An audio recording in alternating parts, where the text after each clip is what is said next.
Господи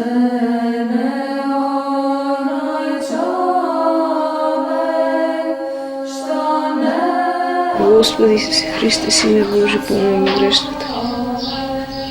Господи Исусе Христе, Сине Божи, помилуй ме грешната. Господи Исусе Христе, Сине Божи, помилуй ме грешната.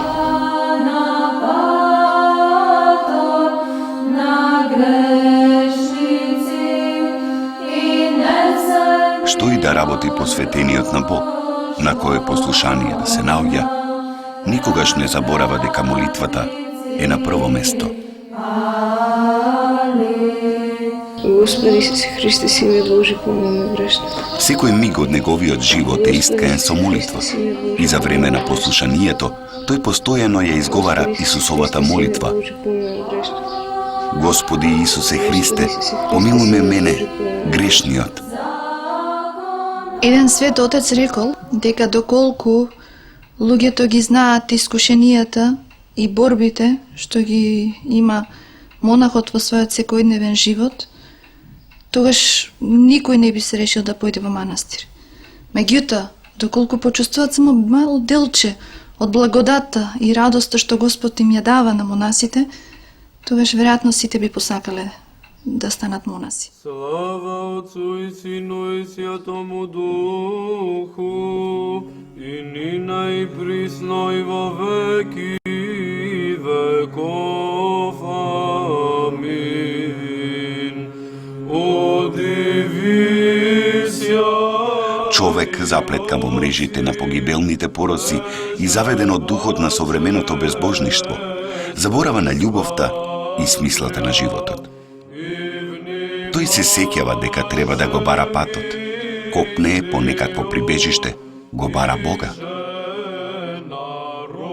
Страдањата се неизбежни. Каде и да си, сепак еден момент мора да страдаш. И тогаш кога веќе мора да страдаш, зошто да не страдаш за Христа? Тоа сето го прави страдањето да има многу подлабока смисла. Позивот човек да дојде во манастир и да стане монах е еден позив од Бога кој што тој го добива. Тоа е еден позив кој што тој го чувствува внатре во себе, во своето срце, во својата душа. Зависи од нас ние дали ќе одговориме со да кон Бога или едноставно ќе продолжиме да живееме како што сме живееле претходно. Тоа што човекот го привлекува во овој свет не е љубовта кон светот, туку љубовта кон самиот себе, самољубието и егоизмот.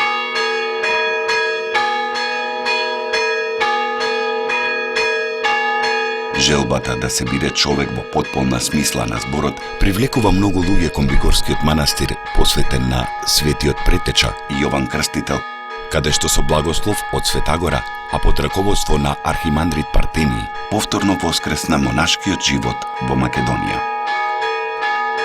Со возобновувањето на манастирот, македонскиот народ доби живоносен извор на непресушна благодат, која духовно ги храни жедните за Бога.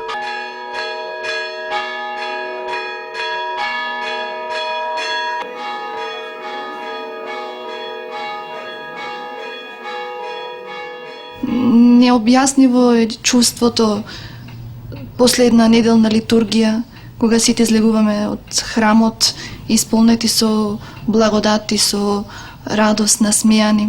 Тоа е еден пат кој што води кон совршенство, тоа е еден пат кој што го води човекот да живее еден ангелоподобен живот. Значи во човечко тело тој живее како ангел. Исто така неискажливо е чувството кога на некого ќе му пружиш љубов, кога некого ќе го утешиш, кога на некого нешто ќе му помогнеш. Тоа е нешто кое што навистина не може да се спореди со ништо во светот.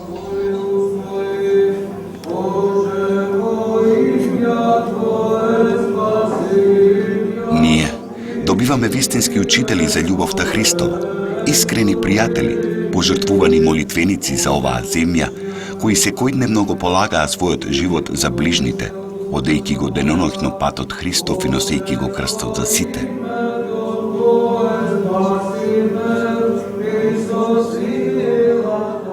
Пред да дојдам во манастир, имав прилика да се сретнам со најмрачната страна на светот.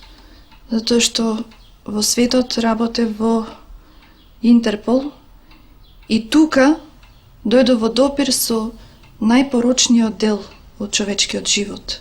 Сето она што беше грев го видов со своји очи директно. Сватив дека има многу зло во светот и сватив дека треба многу да се молиме за светот.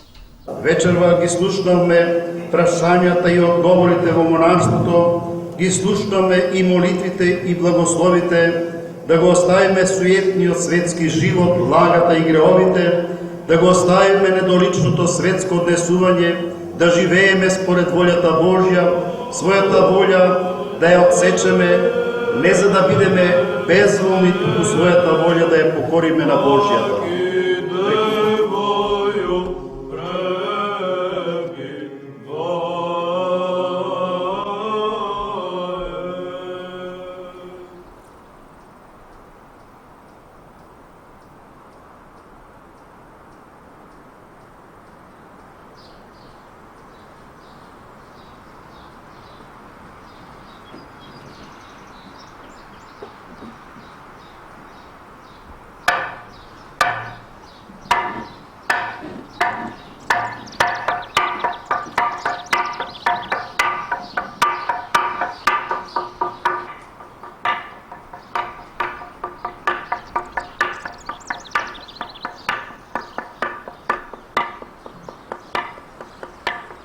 Гледајќи ја непоколебливата ревност и силната вера на монасите, Господ го благослови трудот на нивните раце и за кратко време повторно го издигна од рушевини манастирот во селото Рајчица, посветен на светиот великомаченик и победоносец Георгиј.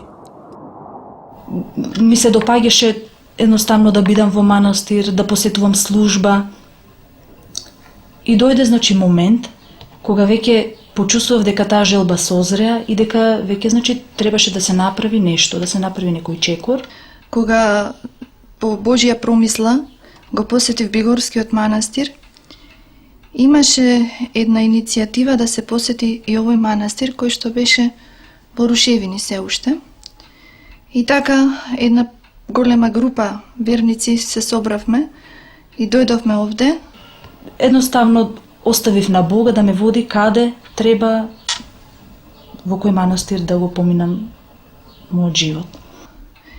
И тогаш се случи нешто необично. Значи се почувствував како да сум дојдена дома, како да е ова местото каде што припаѓам. Овој манастир, како метох на Бигорскиот манастир и завештание од игуменот Арсени, познат ктитор и градител, и непознатиот игумен во богатата историја на Бигорскиот манастир, беше возобновен од неговиот наследник игумен Партении. Тој во 2001 година во целост ги возобнови урнатите конаци и создаде духовен дом за сестринството кое тука се подвизува. И денес, во стариот раскошно фрескописан храм на Свети Ѓоргиј, подигнат во 1835 година, продолжува богатиот литургиски живот и се негува непоколебливата вера на некогашните духовни водачи. Старец Серафим Саровски вели: стекни смирение и лјадници ќе се спасат околу тебе. Тоа значи дека тој што ја има благодатта не може да ја сокрие. Луѓето ја чувствуваат и привлечени од благодатта се трудат да му се приближат, да бараат помош од него. Така се истакнале и најголемите духовни старци.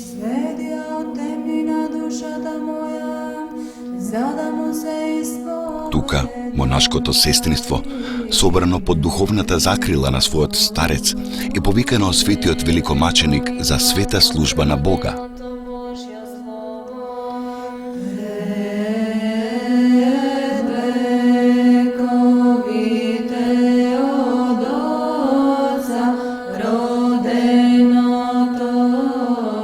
Значи монахот со молитвата станува она што Господ го замислил за човекот. Значи станува она возвишено суштество како што биле Адам и Ева во рајот. Сестрите, предавајќи се на послушание на својот старец и принесувајќи ги своите срца на Бога, во постојана молитва и подвиг, секојдневно им го сведочат на луѓето таинствениот живот на Христа.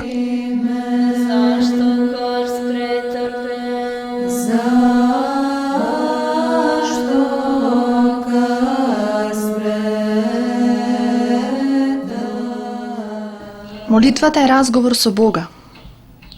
Значи, кога некого го љубиш, едноставно сакаш да му бидеш што е можно поблизу, да бидеш покрај него, да разговараш со него.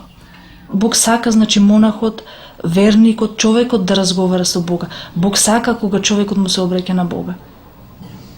Така што молитвата воопшто не уморува, туку му дава благодат на човека, го успокојува, му дава мир. Исто така, молитвата е нешто кон кое прибегнуваме кога сме во искушение, кога сме во страдања, за да ја привлечеме Божјата милост. И го исполнува човекот.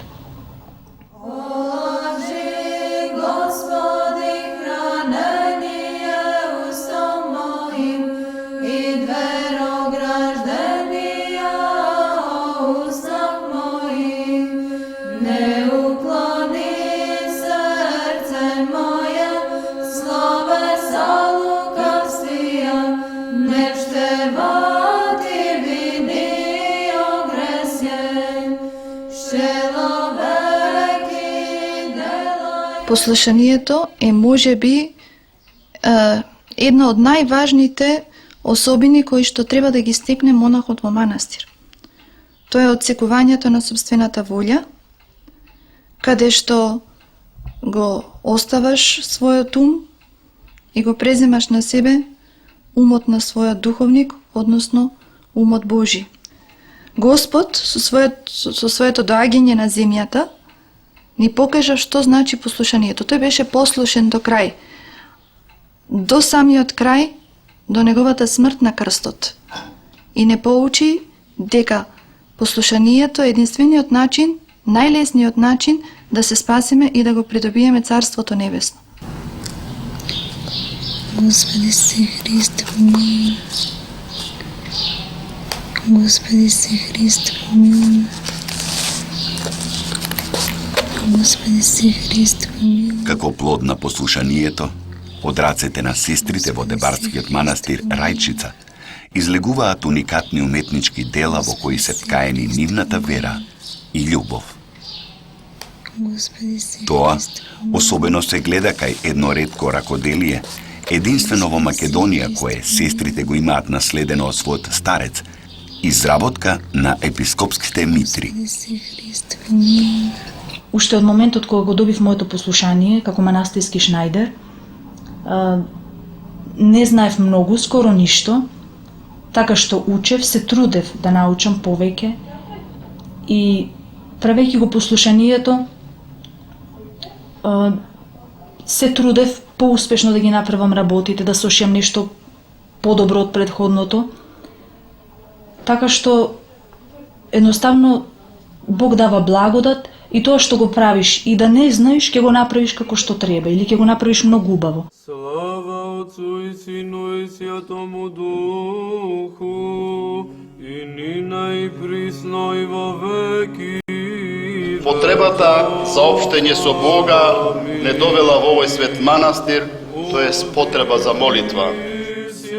Митрата е дел од богослужбената одежда на епископот и го символизира трновиот венец на Спасителот, означувајќи ја на тој начин голготската служба на архиерејот како носител на највисокиот чин во црквата, кој секојдневно умира за своето стадо. Но митрата има и друго значење. Таа го представува и царското достоинство на епископот, бидејќи на службата епископот ја представува и царската служба на Исус Христос. Митрата се состои од неколку делови. Ќе започнем од најгорниот дел, тоа е ѕвезда, која што секогаш е украсена со крст. После има странични панагии, делови, каде што може да биде ангел, може да имаме евангелист или некој друг светител. Имаме јазици кои што исто така после дополнително богато се украсуваат и имаме специјален венец, богато украсен, кој што е на долниот дел од митрата. Митрата се украсува комплетно, целосно, со скапоцени камчиња, полудраги камења, со жички, со штрас, со бисерчиња и самото украсување е плод на инспирацијата што сестрата ја има. Ова древно искуство е зачувано уште од времето на Византија. Православната митра е моделирана според византиската царска круна, бидејќи привилегијата да се носи митра, Вселенскиот патријарх ја наследил од византиските цареви, а преку него таа се пренела на сите архиереи. Од тогаш, тајната на изработката на митри се пренесувала од мајсторите на учениците низ многу векови, а традицијата преживеала до денес. Како што Евангелието што стои во олтарот на престолот ги има образите или ликовите на 4 евангелисти, вака, така и самата митра представува како едно мало евангелие кое што ги има образите на Господ Исус Христос, евангелистите, Богородица, некои од светителите и крстот кој што секогаш е на врвот од митрата. Господи се Христе, помилуј. Митрите што овде се изработуваат во манастирот Рајчица, веќе ги носат и многу епископи во светот, вклучувајќи ги тука и најсветите патријарси како Ерусалимскиот, Рускиот и неговата светост, Вселенскиот патријарх Вартоломеј. Со тоа, ова дело на сестринството од Рајчица, кое бара голема посветеност, зашто е благословено задолжение, иако е мало камче во севкупниот мозаик на православната црква, сепак е голем придонес за црквата на овие простори, во очите на целата Вселена.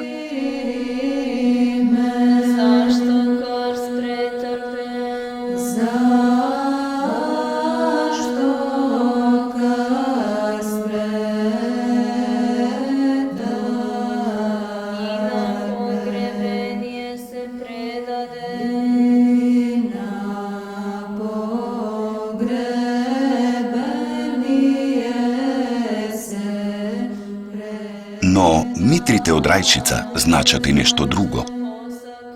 Нешто таинствено и индивидуално, а сепак соборно, значат залог за вечноста. Работата не е лесна, но многуте часови што сестрите ги поминуваат во макотрпно везење над венат и над митрите не се паметат, ниту пак се чувствуваат. Зошто тие на крајот, преку послушанието, се преобразуваат во радост.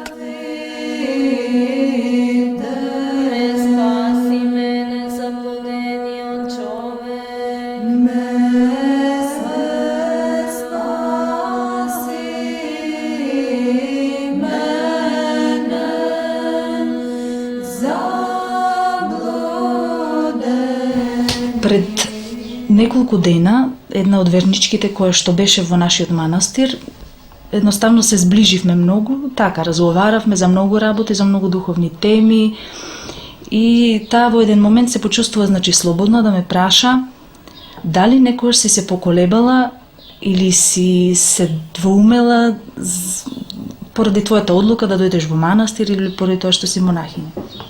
Во животот човекот може да направи многу одлуки, да направи многу грешки, но монаштвото е одлука во која што се прави, значи тоа е одлука која што е непогрешлива. Тоа е одлука што ја правиш во својот живот и знаеш дека не си погрешил. Веројатно би им порачала на сите дека да размислат колку многу Бог не љуби. Затоа што кои ќе сватат колку многу Бог не љуби, веројатно ништо за нив повеќе нема да биде исто и животот нема да им биде понатаму истиот. Кои ќе сватат што Господ направил за нас и што секојдневно прави за нас и колку многу поднесува од љубов за нас. И кој ќе се праша што ние му враќаме за сето тоа, веројатно нема да остане рамнодушен и веројатно нема понатаму да живее онака како што живеел досега.